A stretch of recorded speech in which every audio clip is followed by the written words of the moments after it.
Nima sababdan hozir ayol va qizlarimizda prolaps, ya'ni opusheniya matki ommalashib bormoqda? Bu bachadon va qinning ushlab turuvchi to'qimalarni bo'shashishi oqibatida qin va bachadon devorlarini va uni atrofidagi to'qimalarni pastlashi hisoblanadi.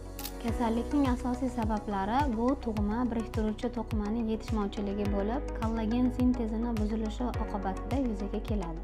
Bu kasallikni avj olishiga sabab bo'luvchi faktorlar ko'pincha ko'p tug'ruqlar, yirik homila tug'ilishi, uzoq muddat og'ir jismoniy harakatlarni bo'lishi, surunkali yallig'lanishlar va shunga o'xshagan kasalliklar sababchi bo'ladi. Kasallik klinik belgilari oraliq sohasida, jinsiy organlar sohasida, qorin pastida diskomfort sezishi, noqulaylik sezishi, og'irlik hissini sezishi bilan boshlanadi. Qin oldingi devorlari pastlaganida ayol kishi ko'pincha CD tutalmaslikka yoki CD chiqarishdagi qiyinchiliklarga shikoyat qiladi.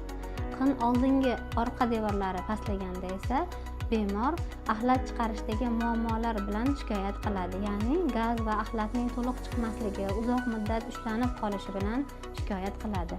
Bunday holat uzoq muddat davom etishi oqibatida esa kasallik borgan sari avj olib boradi. Bunday bemorlarda ko'pincha birgalikda varikoz kasalliklari, gemoroy kasalliklari, grija, ya'ni churralar ko'p uchraydi.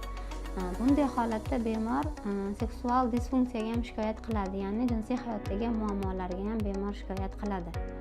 Kasallikning 3-4 darajalarida jinsiy yoriqdan bachadon tanasi, bo'yni, qin devorlarini to'liq chiqib qolishiga shikoyat qiladi. Bachadon tanasi tashqariga chiqib qolgandan keyin o'z-o'zidan travma oladi, yaralar hosil bo'ladi, bemorga ancha noqulayliklar tug'diriladi.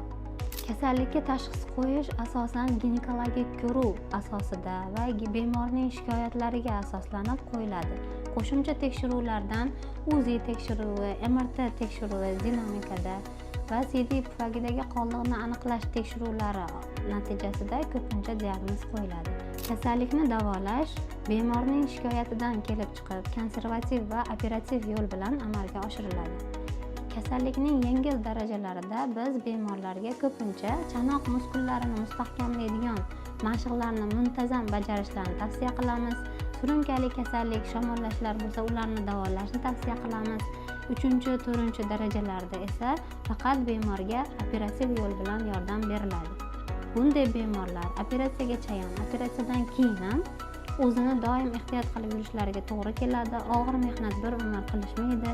O'zlarini avaylab sport bilan yengil holatda shug'ullanib borishsa, uzoq muddat sog'lom, yaxshi yashashadi. Kasallikning yengil darajalarida bemorga Kegel mashqlarini muntazam ravishda bajarishlarini tavsiya qilamiz hamda TMS muolajasini olib yurishlarini tavsiya qilamiz. Salomat bo'ling.